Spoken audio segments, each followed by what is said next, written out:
It was supposed to be a routine surveillance mission, nothing dangerous, nothing out of the ordinary. In the summer of 2017, two highly trained DEA agents, Clara Voss and Elena Ruiz, headed deep into the borderlands of Arizona for a low-profile cartel surveillance op. Both women were well-respected in the field. Clara, a quick-witted intel specialist with 10 years of field experience, and Elena, a former Marine-turned-DEA tactical lead. The assignment was simple: observe and report suspected cartel movement near Coyote Pass, a stretch of desert infamous for smuggling and ghost stories. But the mission would never end as planned. The agents checked in with base once that night, brief, controlled, confident. Then silence. Total radio blackout. Command waited and waited. Hours turned into a day. Within 24 hours, a full-scale search and rescue mission was deployed by the DEA, FBI, and Border Patrol. Helicopters combed the skies. Drones mapped every square foot of desert. Agents on foot followed, what little sign there was. All they found was their government-issued black Suburban, neatly parked at the edge of a dry arroyo. The tires were intact. Doors locked. Keys gone. Inside were two sets of untouched tactical gear, a still-warm thermos of coffee, and a tablet with encrypted notes that ended mid-sentence. No signs of a struggle. No signs of flight. And no sign of Clara or Elena. The media exploded with speculation. Theories ranged from cartel abduction to government conspiracy.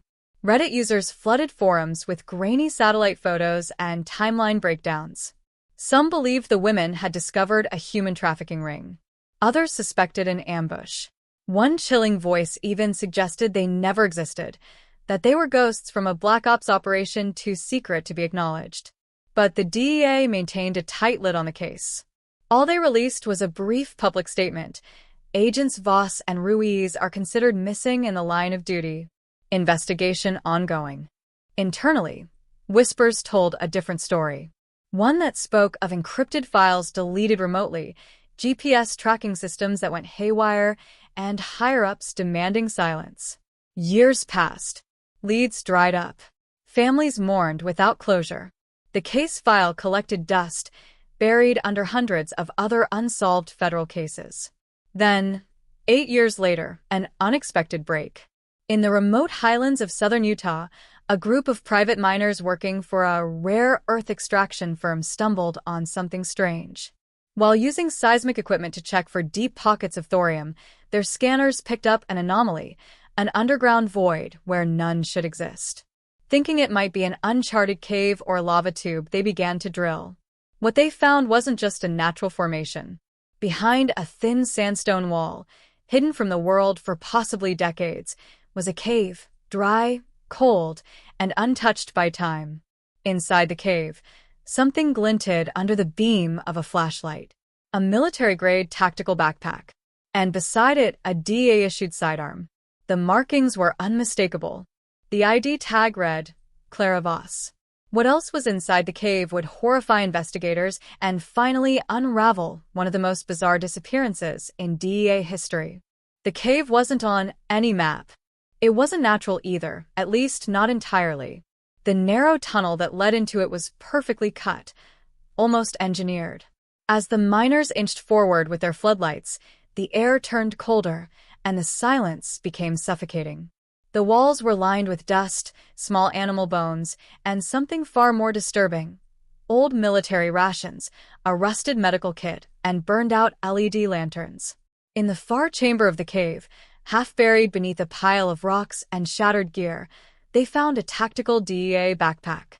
The stitching was nearly rotted out, but the contents inside were preserved: water-purifying tablets, a field notebook with the initials CV, and a sidearm, loaded, safety on. The miners halted work immediately and called local authorities. Within hours, federal investigators arrived by helicopter. The scene was sealed. What happened next would never be seen on the news, but word traveled fast among those who worked in law enforcement. For the first time in 8 years, there was tangible evidence. Clara Voss had been here. Inside the backpack was something far more shocking than the gun: a small encrypted flash drive, still intact. Investigators from the DEA's cybercrime division cracked it within hours. The files contained a field report, never submitted, written in Clara's hand. Operation Duskvale is not what they told us. We've been set up. Elena is gone. I'm hiding. There's something down here. It's watching me. That last line made every agent in the room go silent. What was Operation Duskvale? The DEA, under heavy pressure from the media and internal watchdogs, finally released a statement confirming that the cave had been a previously unknown tactical observation post used during an unsanctioned operation. The public wasn't told the rest. Unredacted internal files painted a different picture. Operation Duskvale wasn't DEA only. It was a joint task force project with elements from Homeland Security and an unnamed military unit. Its mission? Infiltrate and observe an alleged drug cartel facility rumored to be experimenting with non-conventional methods of concealment.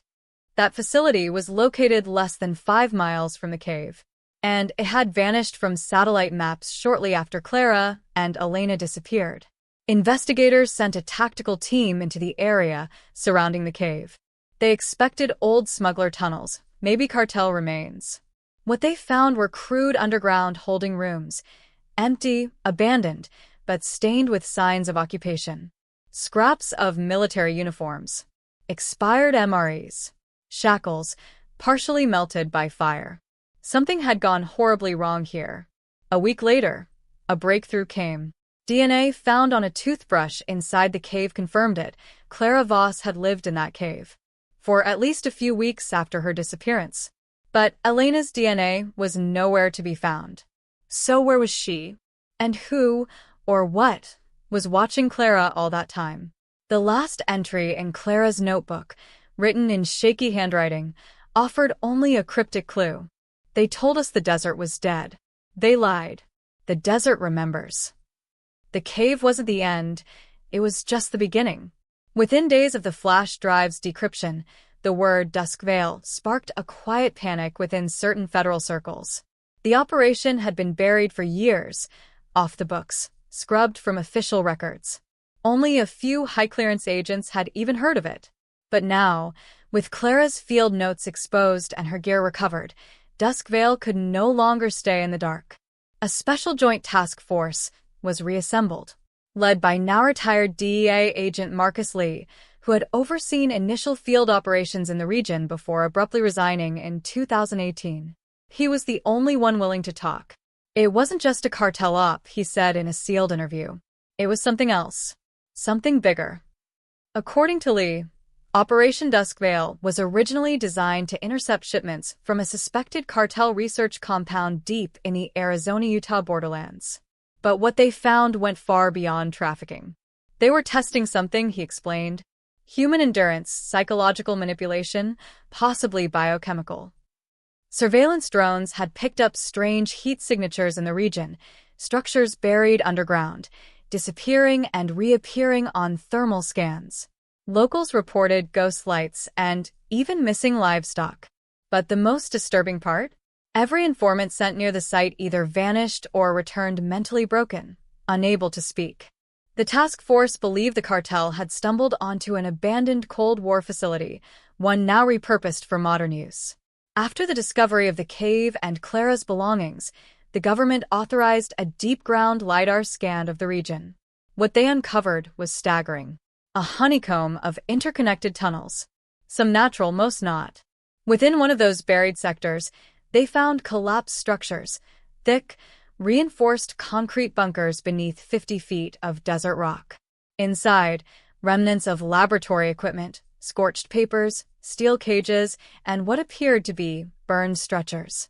More unsettling, surveillance equipment, motion sensors, infrared cameras, most dead, but a few still wired to power sources. As if someone had been watching. And then, behind a false wall in a chamber marked Sector 4B, they found something that turned the case into a national emergency. A wall smeared with blood, and scrawled across it, in crude letters, Elena is still alive. The handwriting was similar, but shakier, than Clara's final notebook entry. Was she still out there? Had she survived all these years? And, if so, what had kept her alive? The cave was re-examined. This time, forensic teams uncovered something missed before, a second set of fingerprints. Not Clara's. DNA tests confirmed.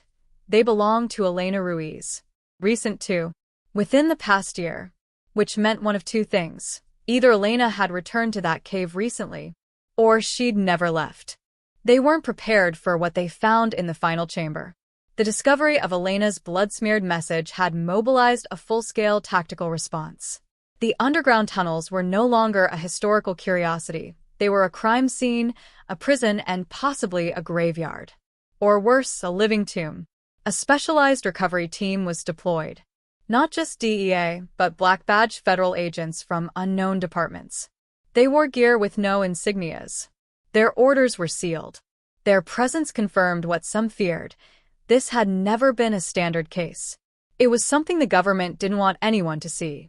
But a week after the last search began, the truth emerged. Deep within a collapsed corridor beneath Sector 4C, behind rusted metal doors sealed with welded plates, they found a hidden chamber. The door had been barricaded from the inside. And she was there. Elena Ruiz. Alive. Emaciated. Dehydrated. Eyes wide with fear, like a soldier dragged out of a battlefield no one else remembered. Her voice was hoarse. She hadn't spoken in years. When they reached her, she kept muttering a single phrase, over and over. She saved me. She stayed until they came, then she ran. She was speaking about Clara. Over the next several weeks, Elena underwent intense medical treatment and psychological evaluation. Slowly, the pieces of the mystery came together. According to Elena's fragmented recollection, she and Clara had discovered the underground compound during their surveillance op in 2017. But what was supposed to be an abandoned cartel lab turned out to be active and inhabited. Not by cartel soldiers. By scientists, researchers, mercenaries, people experimenting on unwilling test subjects, drug mules, and trafficked individuals. Some of the tests included sensory deprivation, trauma programming, and chemical conditioning. A twisted mix of cartel cruelty and psychological warfare. Clara and Elena were captured, separated, and held for weeks, maybe months. Time blurred. Clara escaped first. She found the cave, left the message. She tried to come back for Elena, multiple times. But each time, the compound was better secured. Elena never saw her again. Only her messages, scratched into walls, scribbled on food wrappers, drawn in chalk near air vents. Clara didn't give up. But something happened, something Elena never fully saw. A new group arrived. Cleaners. They wiped out the facility, destroyed the labs, and collapsed the tunnels with Elena still trapped inside. She survived on rations. On water filtered from condensation. On silence and hope. For 8 years. And Clara? Gone. No body. No new DNA. Just traces, her voice on the flash drive. Her notebook. Her blood on a medical cot near Sector 4B.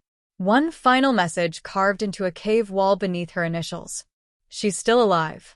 That's enough. Today, Elena Ruiz is in federal witness protection. She no longer wears a badge. But her story has reshaped internal policy within several U.S. intelligence agencies. Operation Duskvale is no longer a code name.